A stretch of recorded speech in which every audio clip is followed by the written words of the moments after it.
Hi, it's time for another verb of the day. Today's verb is forbid.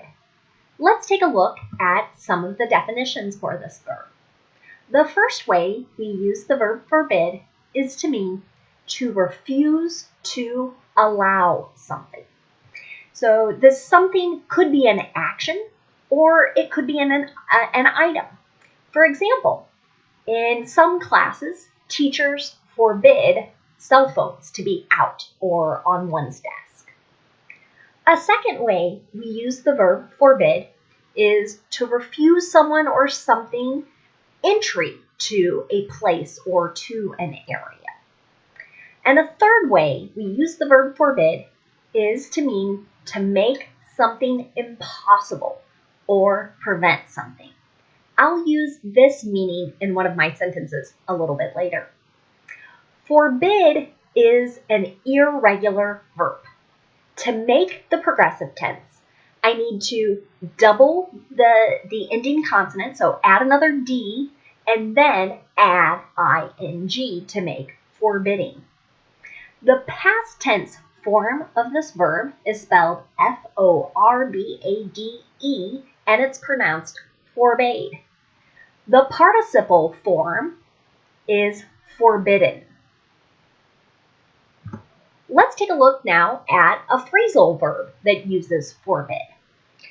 I think the most common way you might hear the verb forbid is to be used with the preposition from. So you might hear it in this way, to forbid someone from something. And what it means is essentially you're ordering someone not to do something or do some action.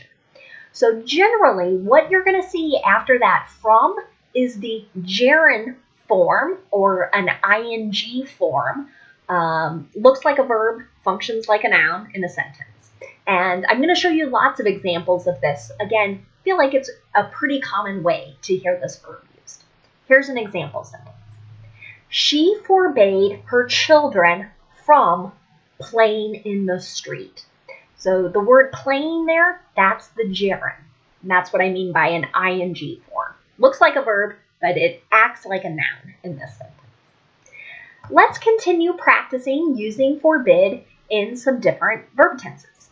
Today, we'll practice simple past, simple present, and present progressive. Let's take a look at an affirmative simple past tense sentence. And for this verb tense, we're going to use that irregular form forbade, and that will be true no matter what my subject is, whether it's singular or plural. Okay, here's an example sentence. The derecho forbade me from recording and posting videos last week. This is a true sentence, and it goes back to that third definition about preventing or making something impossible from doing. So if you're not in the Midwest in the United States, you might not have heard this news, but there was a really strong storm with very high winds that went through Iowa, Illinois, I believe into Indiana and even parts of Ohio.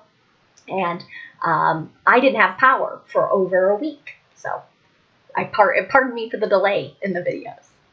So next, let's look at negative simple past tense. To make any verb negative in the simple past tense, we're going to use did not and then the base verb. You might hear native speakers use the contraction didn't. Here's an example of that. The government didn't forbid U.S. companies from interacting with foreign companies. So this sentence came out of a news report. And again, here it's saying it did not prevent or did not stop someone from U.S. companies doing a particular action. You'll notice in both the affirmative and the negative example sentences I've shared with you, I've used from, and then what comes after is this ing form. So from recording, from posting, from interacting. Next, let's take a look at yes or no questions in the simple past. To do this, we're going to start a sentence with did, then we'll have our subject, and then the base verb. Here's an example. Did their parents forbid them from going to the party? Again, in this example sentence, you can see the from going. You can see that gerund form of the verb. Next, let's take a look at simple present. This verb tense is going to help us describe habits or routines, also facts. And that's what we're going to see in this first sentence. In the affirmative, let's take a look at this example. The school forbids smoking in all buildings. Here, because my subject is singular, or it, the school, you'll notice I'm adding an S to the end of the base verb. That's going to be true whenever your subject is it, he, or she in the simple present. If many schools have this policy, and they do, I could say the schools forbid smoking in all buildings. And here, I'm just dropping that S. If I want to make a negative sentence in simple present, I'm going to use do not and then the base verb, or does not and the base verb, again, depending on our subject. Here's an example of a simple negative sentence. His mom doesn't forbid him from staying out late. Finally, if I want to make a yes or no question in the simple present, I'm going to start with do or does, then I'll have my subject, and then the base verb. Here's an example of that. Do you forbid employees from discussing salary?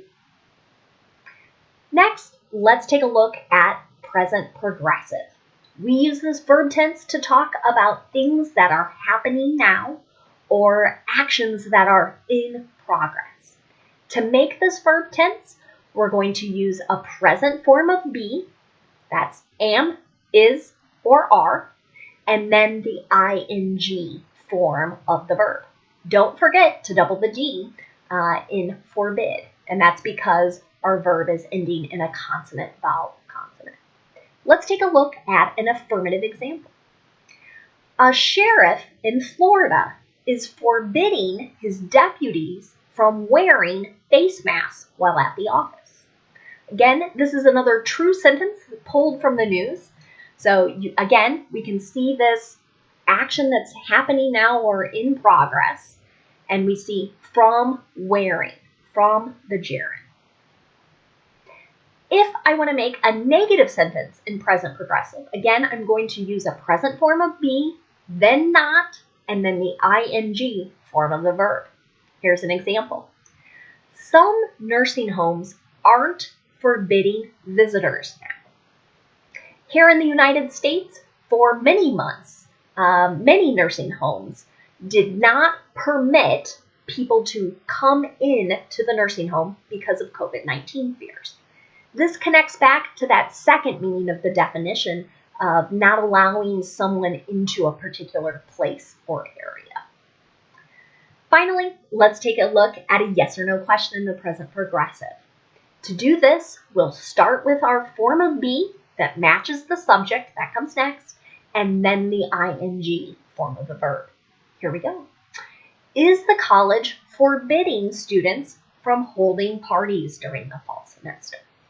This is a question, and I've seen sentences very similar, again, talking about COVID-19 and what actions might not be permitted. Finally, let's take a look at some words that are connected to our verb forbid. The first will look familiar to you. It's the participle form, forbidden.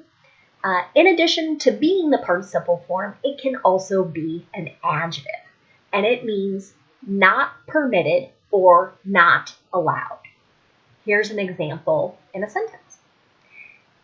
These are forbidden foods for people with peanut allergies. So, There are certain foods that are processed or might have nuts, as peanuts in particular, as an ingredient. And so someone who has an allergy is not going to be permitted or allowed to eat that otherwise. It could make them very sick or even possibly cause them to die.